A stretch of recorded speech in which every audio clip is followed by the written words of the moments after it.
When your Victory scooter arrives, there will only be one box that will contain the entire unit plus the seat.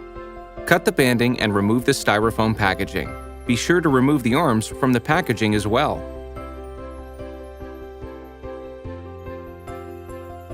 When you have removed the unit and all of the components from the box, you can begin to assemble.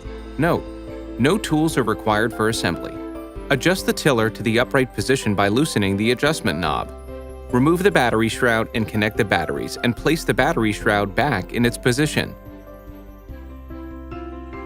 Place the seat on the seat post and make sure it is in locked-in position. Place the armrest in the receiver and line up the holes in order to pull the small detent pin in place and then tighten the thumb screw knob. Repeat on the other side. Note: the large detent pin is for the rear accessory receiver. Place the basket on the front of the tiller and remove the sticker and place the key in the key switch. Turn on and test the unit to assure that it works properly, including the front light. Your Victory scooter is now complete.